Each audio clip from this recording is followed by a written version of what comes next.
Well, good day, folks, and welcome back to The Secret Wall. This is a program about the secret, a book by Byron Prince. And in this series, I have been going through the book and looking at the articles and trying to figure out what the authors were up to back in 1982. And today, in the final episode of the back of the book, I will continue this series with some additional stories on my analysis of the entirety of the back of the book and how it relates to puzzle solves. And that will be in a future episode. But today's episode is going to cover the tax burden.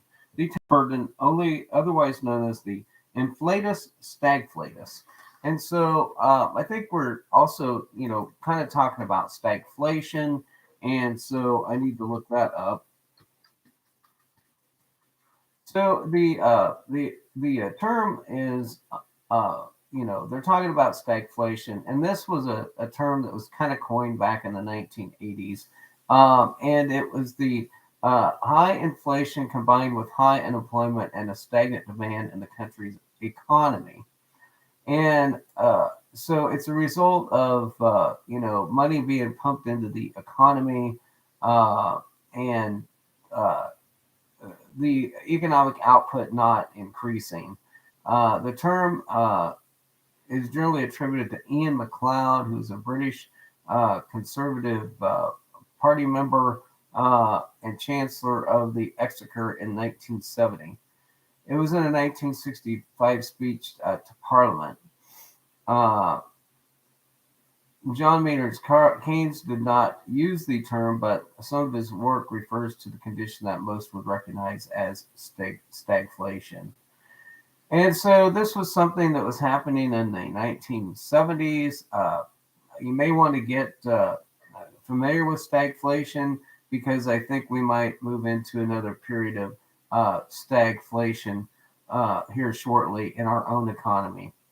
So this term is associated with Nixon, especially during the oil embargo when Richard Nixon supported funding Israel with $2.2 billion. It also has to do with the Bretton Woods system. More wood, and that's a monetary management, the rules of commercial and financial relations among the United States, Canada, and Western Europe. So there's an agreement on how there would be a fixed exchange rate between these countries. So that's kind of what stagflation is. It was something that was actually happening during the 1970s, and I think that you're going to be experience your own stagflation. So the next mention is about this whole idea of a horse and a young girl, a millionaire's daughter, being rescued on a runaway horse, and that's actually that's actually I guess it's a book that was written by David Lechmere, published in 1908. That seems to be one of the opening or parts of the book, In Deadly Peril by David Lechmere. I also found a New York police department rescuing a horse in 1899 as it ran away. So I don't know if this was famously about a millionaire's daughter.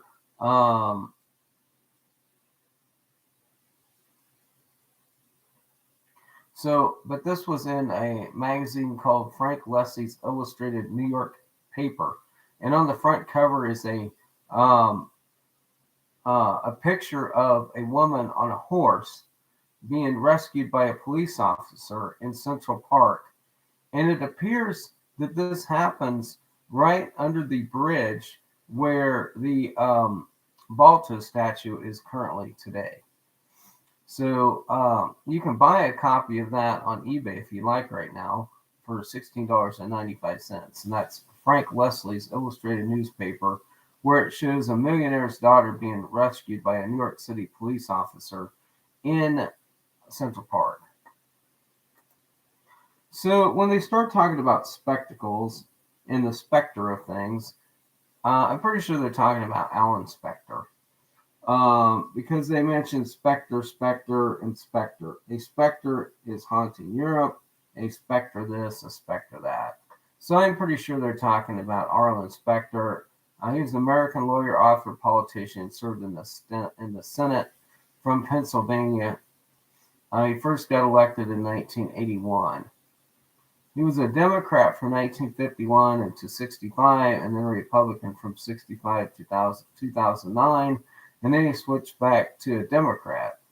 Well, we didn't know about the last part of that.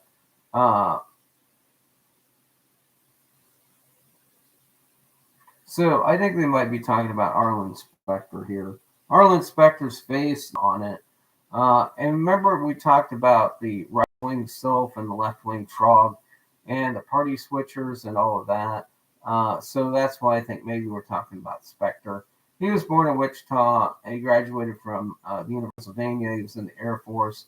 During the Korean War, he went to high school with Bob Dole, the Pineapple King of Kansas, and Russell. But why I think that they're talking about Specter is that Specter served as assistant counsel for the Warren Commission investigating the assassination of JFK. So he was assistant counsel in the Warren Commission's investigation. He formulated the single bullet theory.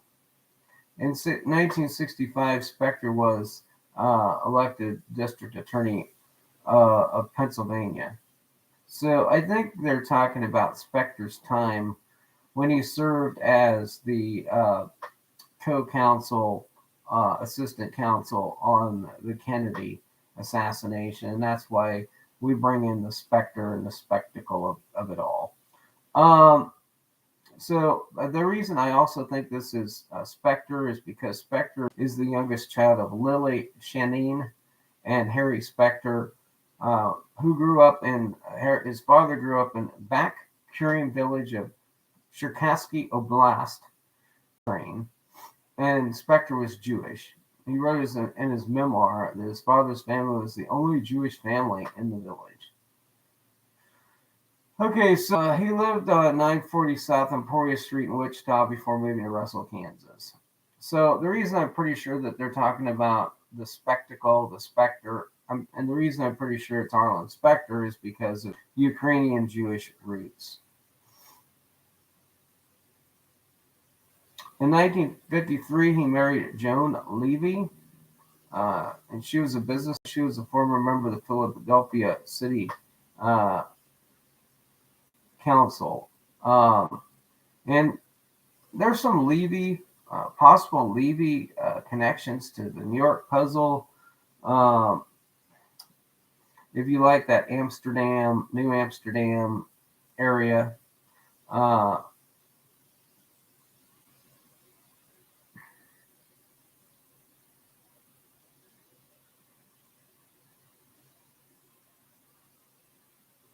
The other reason I think this is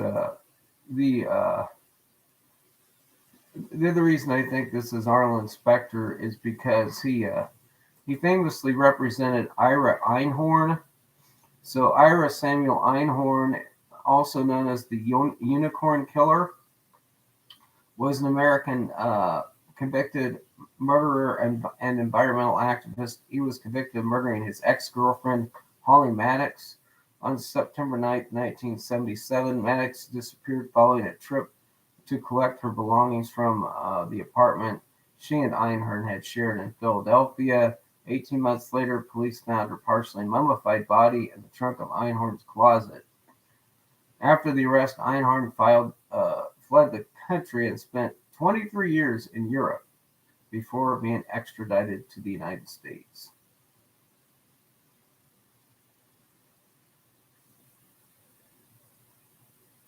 So I guess you can read some more about this. Einhorn had a 5-year relationship with Holly Maddox, a graduate of Bryn Mawr College.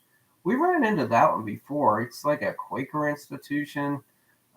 Anyway, who was originally from Tyler, Texas. Maddox broke up with Einhorn went to New York City. Okay, so anyway, that's the Einhorn connection to Arlen Specter. Okay, well, most of the rest of Arlen Specter's career spans a period after he was. But I think those are the two events that we need to look at. The next one is the rimless glasses and Teddy Roosevelt. This is another way to get back to TR. We mentioned TR in the book previously, so I'm not going to go over everything that I think Teddy Roosevelt could possibly bring. The resurgence of these glasses came in the 1980s. There was also a period in the 1960s where they were popular.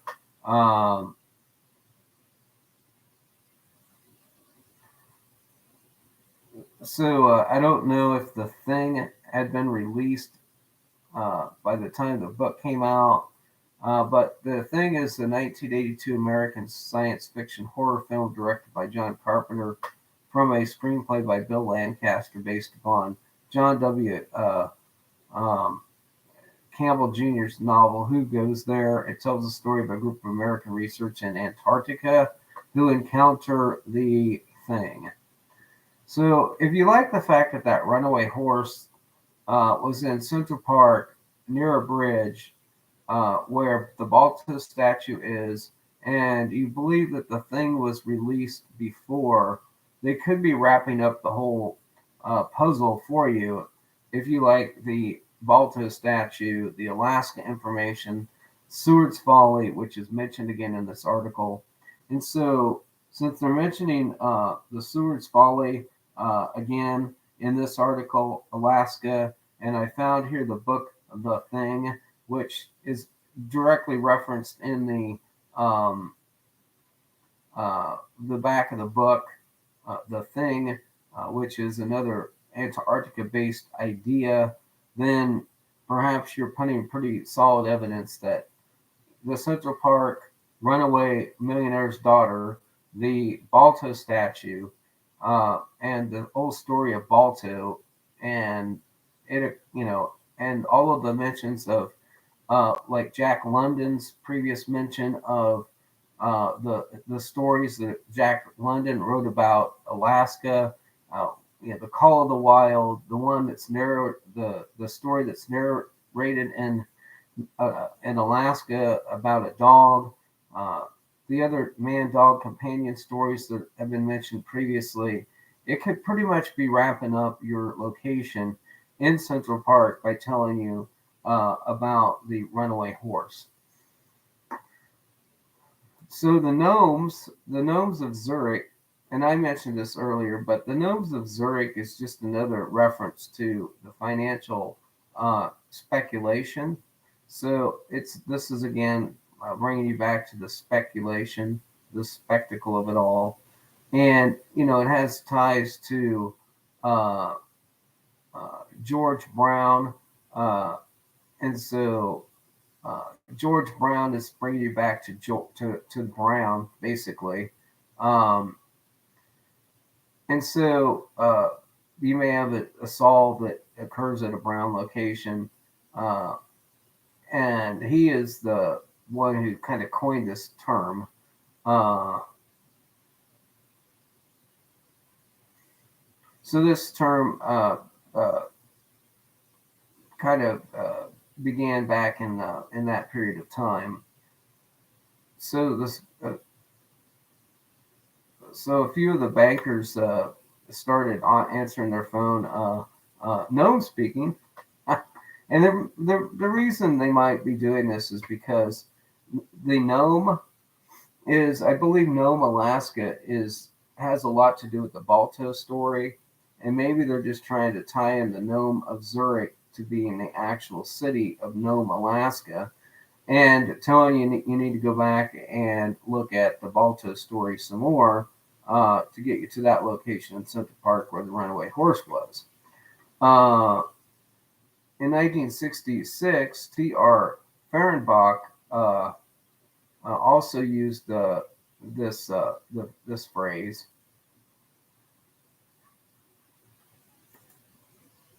And so Theodore Reed T.R. Fehrenbach Jr. was an American historian, columnist, and the former head of the Texas Historical Commission, although that occurred after the book.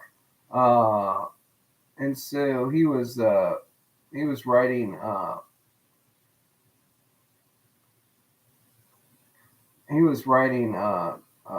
this information, and so his book was often cited for use in.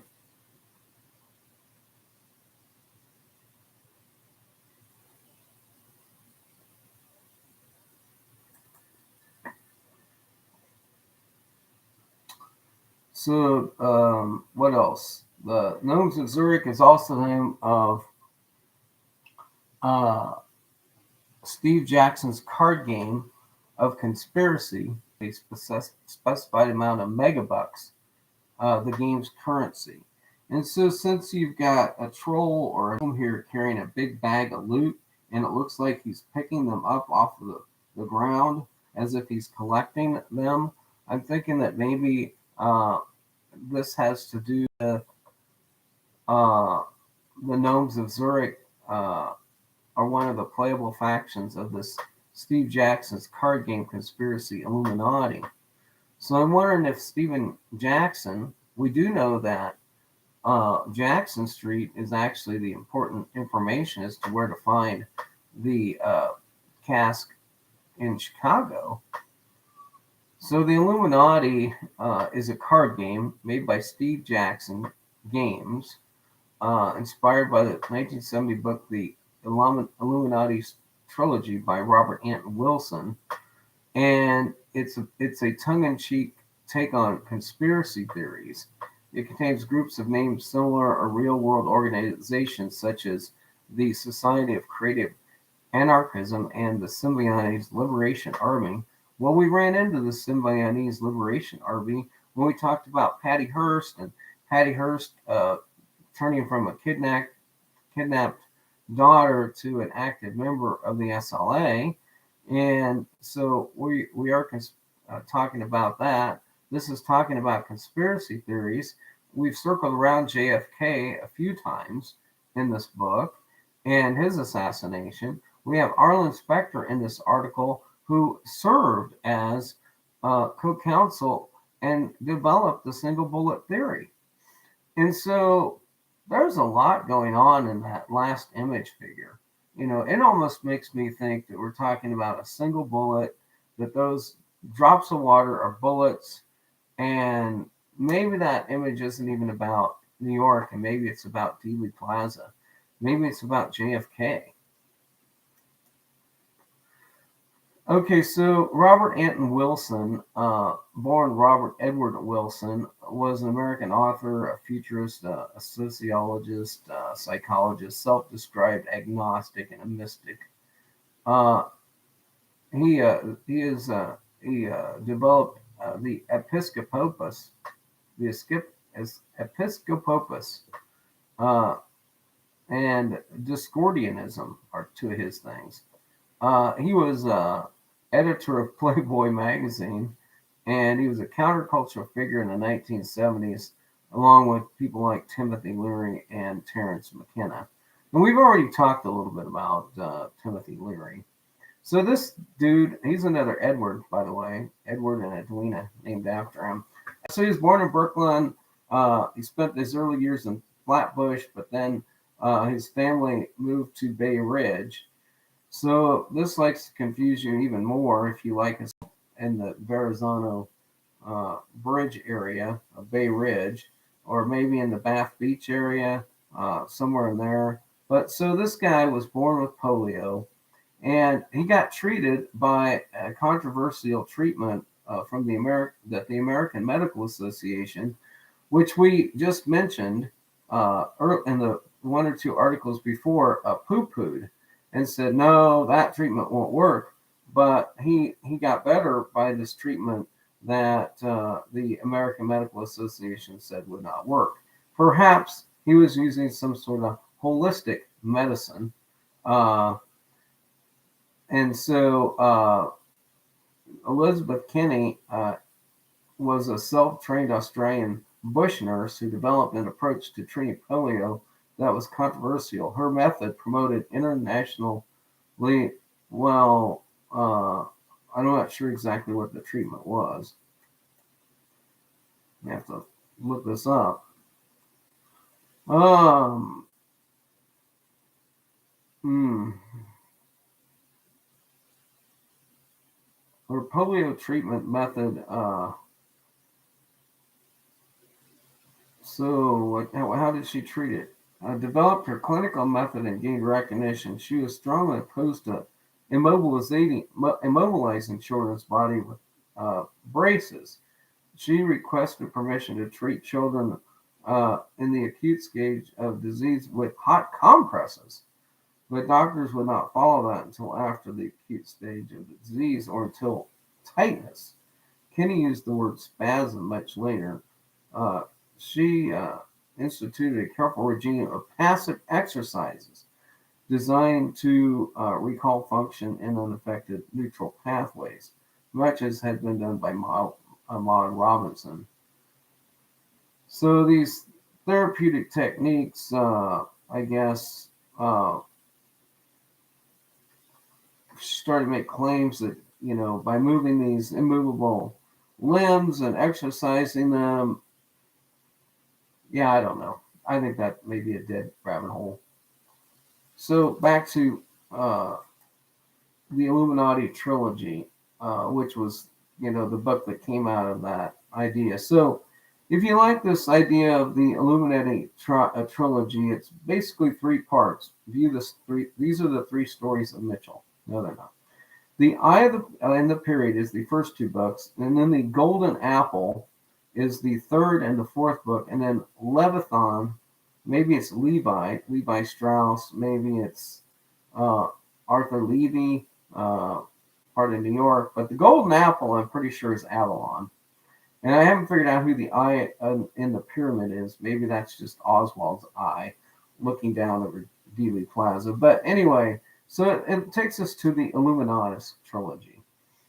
And the plot meanders between hallucinations and inner voices, real and imagined, and it has many characters. So the summary is that the trilogy story begins as an investigation by two New York City police detectives into one of them's name is Muldoon, by the way, the great Muldoon, in the bombing of a confrontation, a leftist magazine, and the disappearance of the editor, Joe Malik. Discovering the magazine's investigation into the assassinations of JFK, RFK, and MLK, why are all the people that ever get assassinated last names start with K?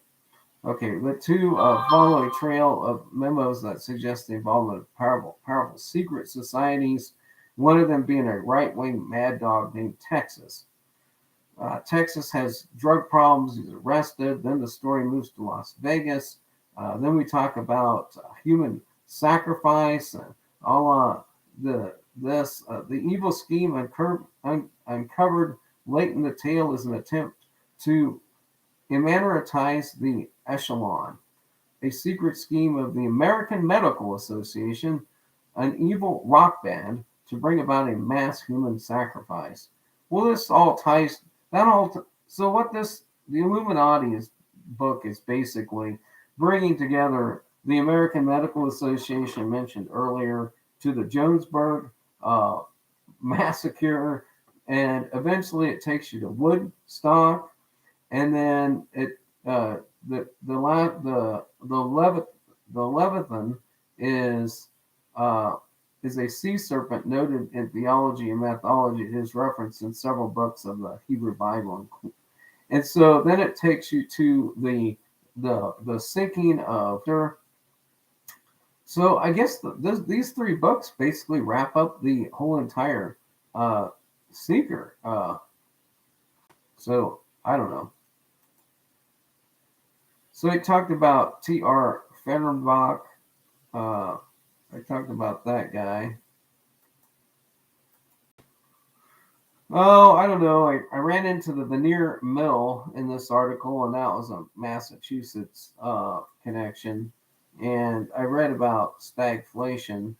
And so I guess in summary, I don't know if this is about the Illuminati card game, about the Jackson, but it's definitely about the Seward's Folly. It's definitely about Arlen Specter and being on the JFK Warren Commission and the single bullet theory. So I can pretty much say it's also about In Deadly Peril. Um, and I don't know, this whole In Deadly Peril thing leads you to this last name of Lechmere, and Charles Allen Lechmere was known as Charlie Allen Cross, and he was an English meat cart driver. And if you like a solve in the Tenderloin district, this guy might be for you. Lechmere reported he worked for the Pickford's Company, and that's a moving company, moving van company, uh, and so he basically he reported the body of Mary Ann Nichols, and maybe this guy is picking up nickels. Maybe this Burden guy is picking up nickels. I don't know. Uh, but uh, so I think if you want to read about Jack the Ripper, you can.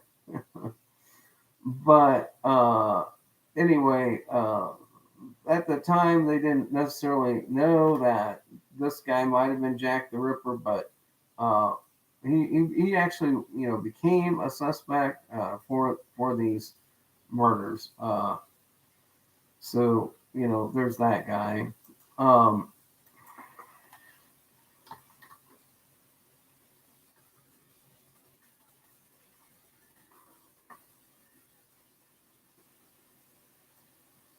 so Balto, since I'm in love with Balto, so Balto was a Siberian Husky uh, and sled dog belonging to a musher and breeder named Leonhard Sapala. Another Leon.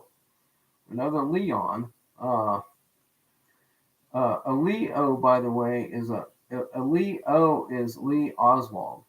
Get it? Lee O period Lee Leeo period is Lee Oswald.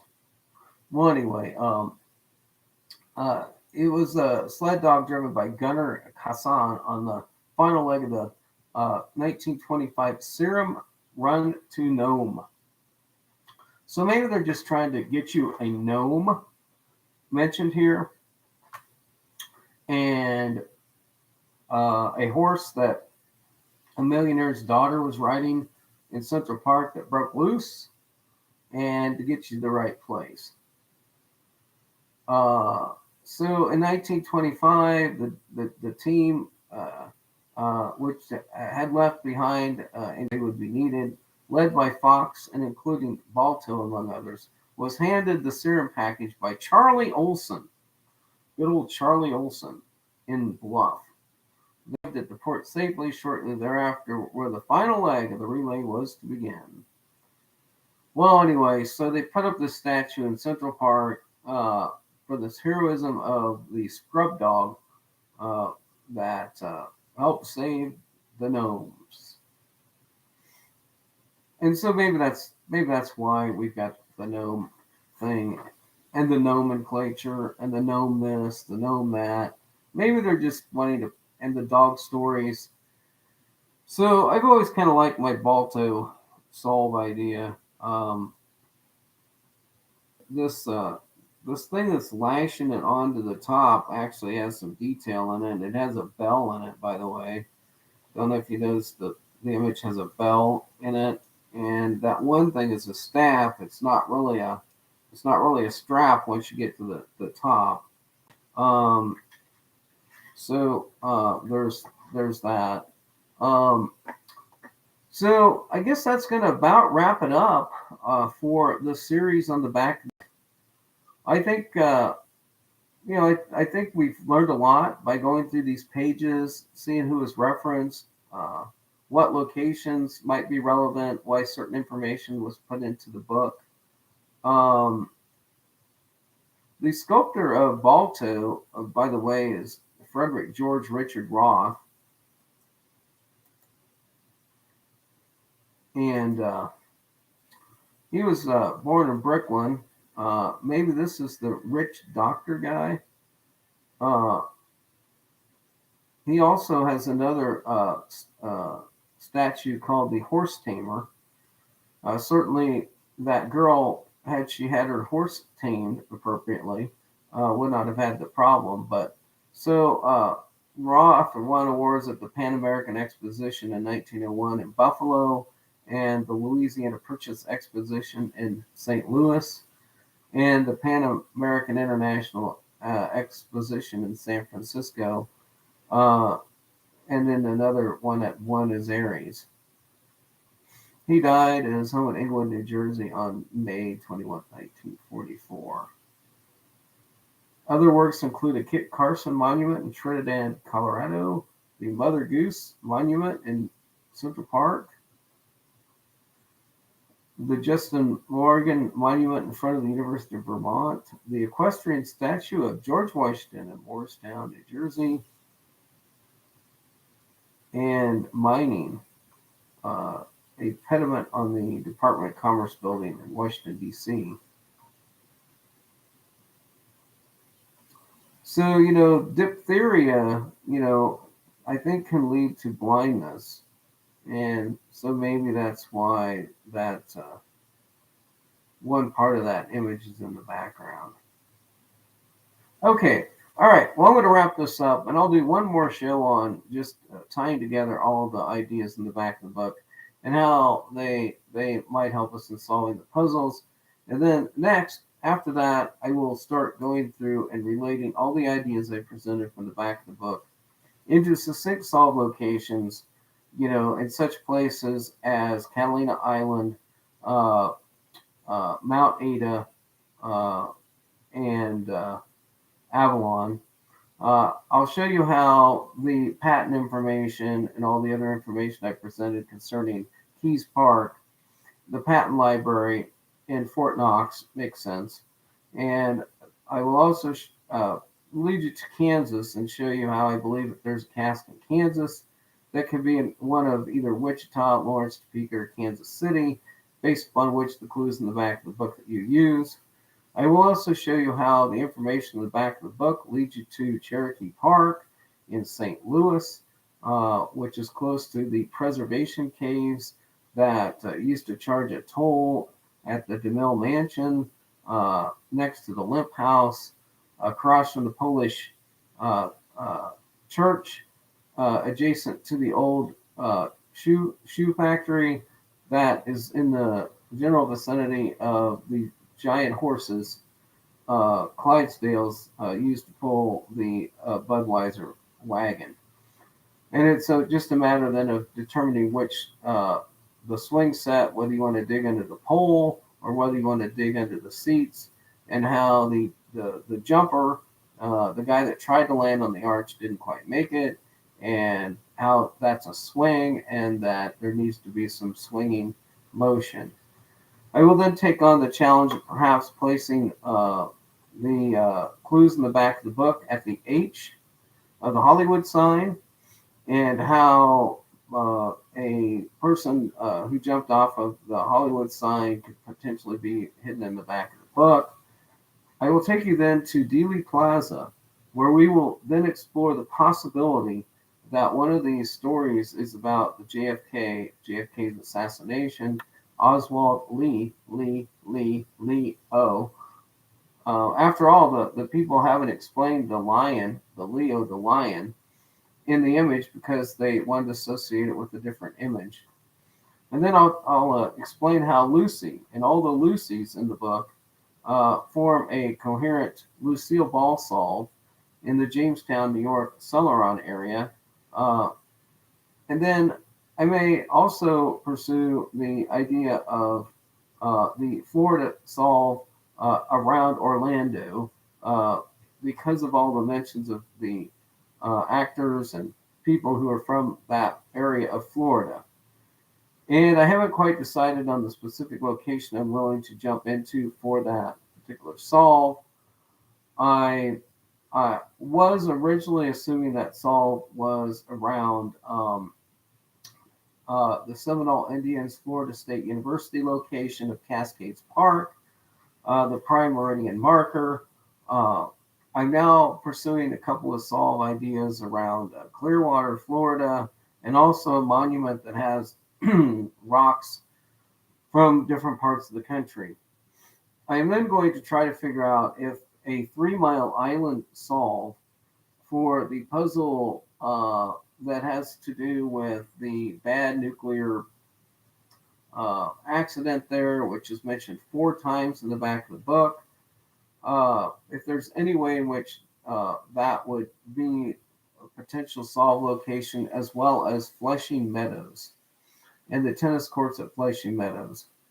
I then will also provide a idea of the solve location at Montreal in the Mount Royal area, utilizing the Duke Connaught and the Queen Elizabeth information to take you to a lawn bowling field that's adjacent to a rose park, or not Rosa Parks, but a rose garden near a green walled tennis facility, and see if that would make sense for the location of the Montreal Sol location. I will then also present a succinct solve for a Salt Lake City solve using the information in the back of the book tied to McMahon, having been a BYU quarterback in college and then being drafted by the Chicago Bears and becoming a member of the Chicago Bears.